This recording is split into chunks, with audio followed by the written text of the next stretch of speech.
Praise the lord. అందరికీ వందనాలు. ఈరోజు దేవుని వాక్యం అనే కార్యక్రమానికి మీకు అందరికీ ఆహ్వానం తెలియచేస్తున్నాను. నేటి దిన మూల వాక్యము యోబు గ్రంథము 41వ అధ్యాయము 11వ వచన భాగాన్ని చదువుకుందాం. నేను తిరిగి ఇయ్యవలసి ఉండునట్లు నాకెవడైనను ఏమైనను ఇచ్చెనా? ఆకాశ వైశల్యమంతటి క్రిందనున్నదంతయు నాదే గదా.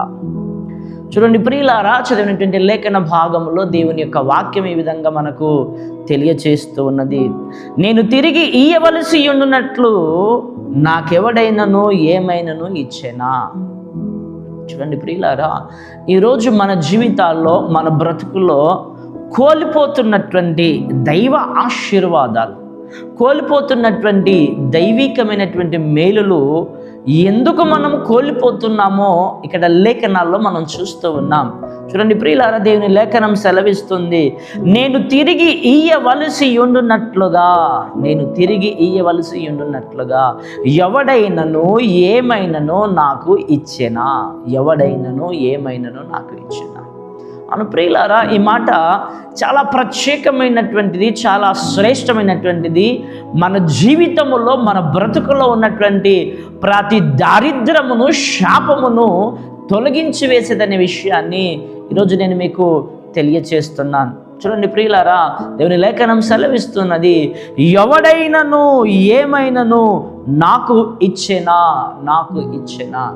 చూడండి ప్రియులారా, దేవునికి మనం ఏమైనా ఇవ్వాలి అని అంటే మన దగ్గర సమృద్ధిగా ఉండాలా, మన దగ్గర ఉంటేనే కదా మనం ఇచ్చేది అనేటువంటి విషయాన్ని మనం ఎక్కువగా ఆలోచన చేస్తూ ఉంటాం. చూడండి ప్రియులారా, యోహాను సువార్త 6వ అధ్యాయము 9వ వచన భాగాన్ని చదువుకుందాం.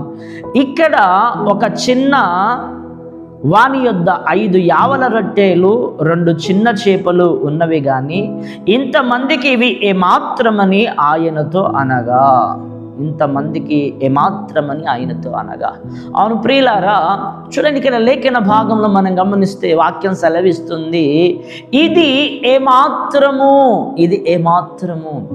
మనము దేవునికి ఇయ్యాలని అంటే మన దగ్గర చాలా తక్కువగా ఉన్నది, ఇవ్వడానికే మన దగ్గర లేదు, స్తోమత లేదు గనక ఇది ఇచ్చి పరువు ఎందుకు పోగొట్టుకోవాలా, ఈ కొంత ఎందుకు ఇవ్వాలా? ఉదాహరణకు దేవుని సన్నిధికి మనం 100 రూపాయలు చెల్లించాలనుకోండి, మన దగ్గర 5 రూపాయలే ఉన్నాయి, లేక 10 రూపాయలే ఉన్నాయి.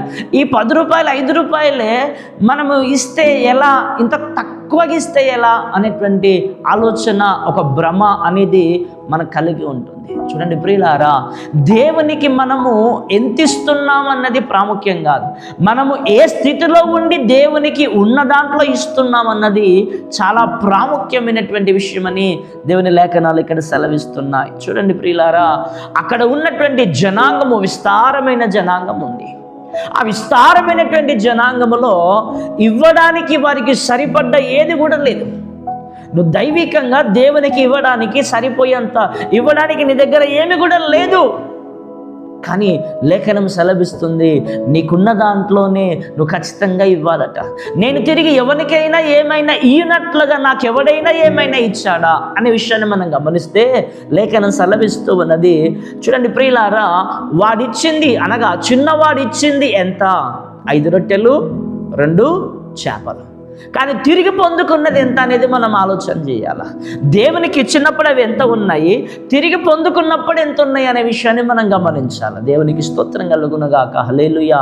కనుక ప్రియులారా, ఈ విషయాన్ని మనం ఆలోచన చేయాలా. దేవుని మీద నమ్మకము, దేవుని మీద విశ్వాసము, దేవుని మీద ఆధారపడినటువంటి వాడు ఏం చేస్తాడంటే దేవుని ద్వారా జీవించటానికి, దేవుని ద్వారా బ్రతకడానికి ఆలోచన చేస్తాడు. దేవుని ద్వారా కాకుండా తన సొంతంగా బ్రతికేవాడు ఏం చేస్తాడంటే లెక్కలు వేసుకుంటాడు. ఇది ఏం సరిపోతుంది, ఇది నాకే సరిపోదు, దేవునికి ఏమి ఇవ్వాలని. కానీ వాక్యం సెలవిస్తుంది, నేను ఎవరికైనా ఏమైనా ఇచ్చినట్లుగా నాకు ఎవడైనా ఇస్తే కదా నేను ఇచ్చేది అని అంటున్నాడు ఆయన. అవును ప్రియులారా, ఇనేటి ఉదయ కాల సమయమందు నువ్వు దేవునికి ఇచ్చేవాడివై ఉండాలా.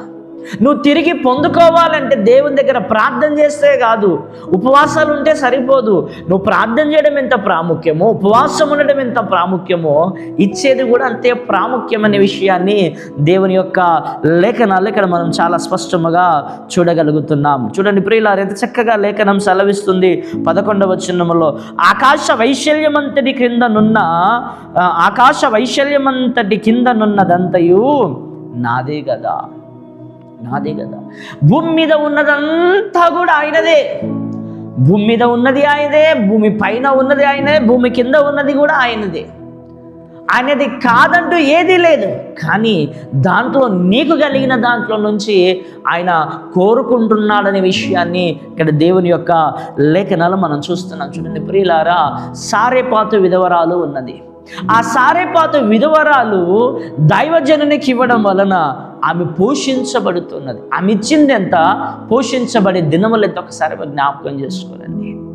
నేను తిరిగి ఇవ్వవలసి ఉన్నట్లుగా దేవుడు నీ జీవితంలో అద్భుతం చేయాలి అంటే, దేవుడు నీ జీవితంలో ఆశ్చర్యమైన కార్యం చేయాలంటే నువ్వు మొదటిగా ఇచ్చేవాడివై ఉండాలనే విషయాన్ని దేవుని లేఖనాలు సెలవిస్తున్నాయి. అందరికీ తెలిసిన విషయమే, షునేమీయురాలు ఉన్నది. ఆ షునేమీయురాలు ఏం చేసిందంటే, దైవజనుడు ఈ ప్రాంతానికి వచ్చిపోతూ ఉన్నాడు గనక అతనికి ఏదైనా నేను ఏర్పాటు చేయాలని ఆలోచన చేసి తన ఇంటి మీద మంచి ఒక మేడగట్టి ఒక గదిని ఏర్పాటు చేసి దైవజనునికి ఆ గదిని అర్పించినట్లుగా లేఖనాల్లో చూస్తున్నాం. దైవజనునికి ఆ గది ఇవ్వడం వలన ఆమె పొందిన మేలు ఏంటంటే, జీవమును పొందుకున్నది, మరణములో నుండి జీవను పొందుకున్నది, మంచి గర్భఫలమును పొందుకున్నది. ఆ కుమారుడు చనిపోయినప్పుడు తిరిగి లేవడానికి దేవుడు కృపను చూపించాడు. ఆ విధంగానే మూయబడిన గర్భమంతా కూడా ద్వారములు తెరవబడి గర్భం తెరచబడ్డది.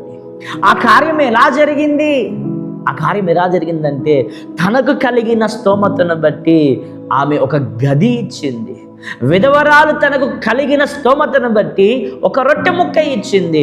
ఆ రొట్టె ముక్క ఇచ్చినటువంటి ఆమె జీవితంలో తన కుమారుడు చనిపోయినప్పుడు తిరిగి పొందుకున్నాడు. ఆ విధంగానే ఇక్కడ కూడా లేఖనంలో మనం చూస్తే తనకిచ్చిన దాంట్లో ఇచ్చి కూడా సమృద్ధి పొందినట్లుగా లేఖనాల్లో మనం చాలా స్పష్టంగా చూడగలుగుతున్నాం. కనుక ప్రియులారా, దేవుని యొక్క సన్నిధిలో, దేవుని యొక్క ఆధ్యాత్మికమైనటువంటి మన జీవితాల్లో దేవుని సన్నిధిలో దైవ ఆశీర్వాదాలు, దైవికమైన కృపలు మనం పొందాలి అంటే దేవుని మనం గణపరిచే వారముగా ఉండాలి. నన్ను గణపరచువానిని నేను గణపరుస్తానని అంటున్నాను. చూడండి ప్రియులారా, పరిశుద్ధ గ్రంథంలో మనం గమనిస్తే ఒక విధవరాలు ఉన్నది. లూకా సువార్త 21వ అధ్యాయము 2-3 వచనాలు మొదటి నుంచి మీరు చదువుకోనండి. ఇక్కడ వ్రాయబడిన మాటలు ఏమిటంటే, అందరు కానుకలు వేస్తున్నారట, విధవరాలు కానుక వేస్తుందట. ఆ విధవరాలు వేసేటువంటి కానుక ద్వారా దేవుడు ఆమెను ఏం చేస్తున్నాడట, గణపరుస్తూ ఉన్నాడట, గణపరుస్తూ ఉన్నాడట. చూడండి ప్రియులారా, ఆమె ఇచ్చే కానుక ఆమెకు ఘనత తీసుకొచ్చింది. ఆమె లక్షలు ఇవ్వలేదు, కోట్ల రూపాయలు ఇవ్వలేదు, లేక 1000 రూపాయలు కూడా ఇవ్వలేదు. చిన్న కాసు, ఆమె దగ్గర ఉన్నటువంటి చిన్న కానుక ఆమె ఏం చేసిందట, దేవునికి సమర్పించుకున్నదట.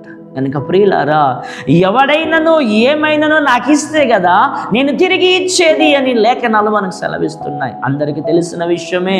మలాకి గ్రంథం 3వ అధ్యాయం 10వ వచనంలో మనం గమనిస్తే దేవుని లేఖనం సెలవిస్తున్నది, నాకు ఇవ్వవలసినది ఎవడైనాను కూడా దొంగిలించకుండగా, వాడు దొంగ కాకుండగా, వాడు గుప్పిలి విప్పి నా మందిరములో ఆహారం ఉన్నట్లుగా వాడు గనక ఇచ్చినట్లయితే పట్ట జాలని దీవెనలతో ఆకాశ తుమ్ములు తెరిచి నేను దీవించదనేది యెహోవా వాక్కు అంటున్నాడు ఆయన.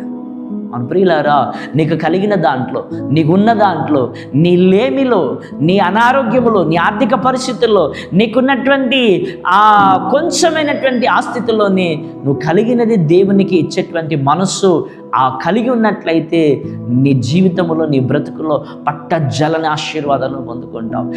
ఇది నా ఆశీర్వాదాలన్నింటికి కోల్పోవడానికి గల కారణం ఏమిటంటే, నువ్వు ప్రార్థన చేయట్లేదనేది కాదు, నువ్వు భక్తిగా ఉండట్లేదనేది కాదు, నువ్వు ఉపవాసాలు చేయట్లేదనేది కాదు, కానీ ఇచ్చే మనస్సు లేదట, దేవునికి ఇచ్చే మనస్సు లేదట. కనుక ప్రియులారా, దేవునికి ఇచ్చే మనసు కలిగి జీవించుదాం. దేవునికి మన హృదయాన్ని సమర్పించుకుందాం. ఆ హృదయంతో పాటు దేవునికి ఇవ్వవలసినవన్నీ చెల్లించి ఇచ్చి ఆయన మేలు దేవుని ఆశీర్వాదం పొందుకుందాం. అటు కృపాత్రేక దేవుడు మనకిచ్చునుగాక. ఆమెన్. చిన్న మాట ప్రార్థన చేసుకుందాం. పరిశుద్ధుడానికి వందనాలు, స్తోత్రాలు. ఈ నీ మాటలు నాలో మాలో అందరిలో మీరు ఫలింపజేసి నీ నామానికి మహిమ తెచ్చుకోమని, ఇచ్చేవారిగా ఉన్నట్లుగా మమ్మల్ని దీవించమని, ఆశీర్వదించమని, ఇచ్చేవారిగా నాయన లేమిలోనే ఇచ్చినట్లుగా సహాయం చేయమని క్రీస్తు పెట్టి వేడుకుంటున్నాం తండ్రి.